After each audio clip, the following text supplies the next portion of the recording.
Hi everyone, it's Kevin Rempel here from the Sledge Hockey Experience in partnership with ParaSport Ontario. Today I'm here with Billy Bridges from the Canadian men's national team, a 20-year veteran in the sport, all-time points leader, all-time scoring leader, and today we're going to chat with you about how to do a backhand in sledge hockey. Let's get into it.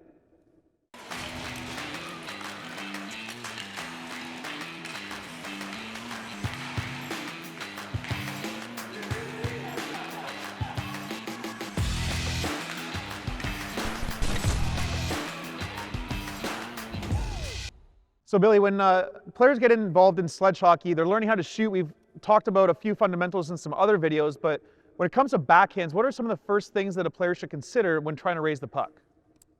Well, similar to your forehand, your wrist shot, you want to start with the puck on the heel of your stick. You want to get that roll, and you want to point to your target. Now, there's a lot of variations on where you start it and how you can do it, but we can get into that after. Today, we're going to be talking to you about backhands. Now, a lot of times we practice so much that your left hand or your non-dominant hand is usually the better option, but that doesn't mean that you shouldn't practice this very useful skill.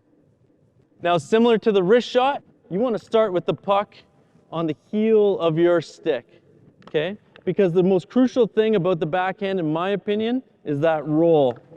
If you start at the middle, you're never going to get much more than a little floppy noodle. You want to start at the heel and have that spin go all the way down and point your follow through towards your target. Now I find my backhands work the best if I pull that puck almost as close as I can to my skates as I can. If my hand is in front of my feet, that's a very difficult shot to be able to make, mainly because of the lie of your stick, but also because of the power that you have to generate to be able to do it. Now, a lot of times on a breakaway, when you bring that puck over to your backhand, all you're looking for is a tap in, but that's generally not what you're trying to do when you're trying to take a backhand shot actually on a goalie.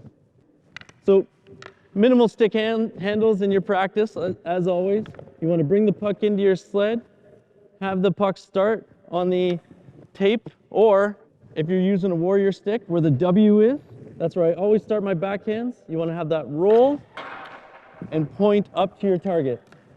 Now you'll notice too that I'm ducking my shoulder in as low as I can get to be able to generate the torque that you're going to need to be able to lift it up, because the top of your back and shoulder muscles are a lot smaller than your chest and everything on your forehand wrist shot. So you really have to use everything that you have to your advantage.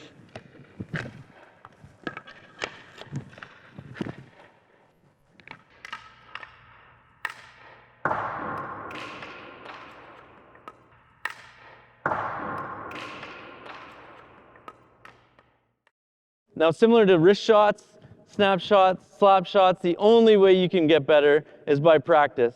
And to do it, you don't need ice, you don't need a sled even. All you need is your sticks, some tennis balls or some pucks, and somewhere to be able to shoot it at home. I have my whole pile of pucks here. Grab one, try to bring it in as close as you can to your legs, to your body. Gather up that strength and pull it up and point towards your target. If you notice that your puck is getting floppy, that just means that, just like in the wrist shot, that you started your shot too close to the tip of your blade and you don't get that roll that's necessary. Now, a lot of times when you're in tight to the net, you don't get that roll, and you don't need that roll because you're just looking for something that just comes up, or if you're trying to flip it out of the zone, or if you have to do your backhand forward, because it's very hard to get spin on your puck when you're backhanding forward. Most of the time, you want to just go to your left to make that play anyway. Where this is necessary is when you're coming out from behind the net, or if you beat someone on the outside and you're cutting across the slot, which is right where I am right now. Every goalie is expecting that wrist shot, but if you can bring it over to your backhand, put it up into that corner, it's going to be the least suspecting thing that goalie is going to think that you're going to do, which makes it such a crucial skill to learn. Now, just like everything else in para-ice hockey, you need to do it while moving. You don't have to start super fast right away, but try to take that one push towards the puck, and without stick handling it, approach that puck with your heel and try to get it up. Okay, again, you just take one push back, one push forward, and shoot. You'll notice with backhands that it's a lot easier to consistently get your backhand almost a little bit behind your body than it is to go forward. If you want to also practice that forward shot, what you're going to have to do is get your hand ahead of your stick to be able to get that flick to the high side. Equally as important to be able to practice both of those skills, and the only way that you're going to get better at any skill in para ice hockey is by doing it as much as you want. If you want to be a good backhand shooter, guess what? You got to shoot lots of backhands. Now in para ice hockey, especially when you're first beginning, you have to use all that core muscle that you might not have yet. So what I like to do is stabilize myself. I have a disability called spina bifida, which affects my core. So a lot of times I need to counterbalance and hold myself up with that other hand. So when I'm reaching for my pucks, I don't have my hand down with me. Now mind you, my blades are super close together and I could never do that anyway.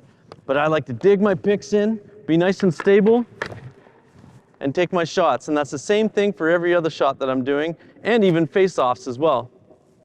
Sometimes when you're coming towards the net, you have a defender on the back of your elbow and you can't take that backhand. There's one variation instead of a backhand that I like to do, and that's the under the sled shot. So sometimes you have to hold off that defender, but still need to get that puck up. And what I do is I raise my toes and I shoot it underneath. Just as important to learn how to do this, to be able to get the puck out of your zone, to be able to get it over top of another person or take that shot with coverage on your elbow. So you're in your backhand position, you can bring it over, and then same thing as the wrist shot. You want to start at the heel of your stick and get a nice roll, but underneath.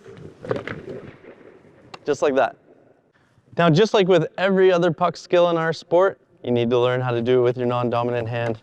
Now, I think the left-handed backhand is probably the hardest skill in the game, and I barely use it, but guys like Tyler McGregor, James Dunn, those guys are absolute masters at it, and it's something that I try to practice doing all the time.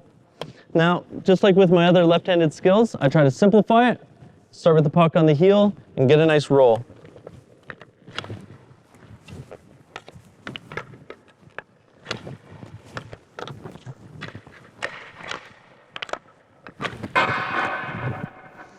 You'll notice a couple of those ones were floppy. I wasn't giving myself enough roll, wasn't starting the puck on the W where I start my tape, but I made the correction, and that's how we get better, is by learning from our mistakes. Thanks for joining us today. 3 things to remember about making sure that your backhand stays nice and consistent and accurate. Number 1, try to get as low as you can to the ice to be able to generate the power to get that puck up. You want to start with the puck at the heel of your stick, right by your skate blades. Get that nice roll to the follow through at the net. And number 3, to get better at backhands, you need to take more backhands. So keep practicing. Hey everyone, thanks so much for watching. If you enjoyed this video, please make sure you hit that like button and subscribe for more videos in the future. And if you'd like to learn more about sledge hockey or the program and how to get involved, visit playsledgehockey.com or parasportontario.ca.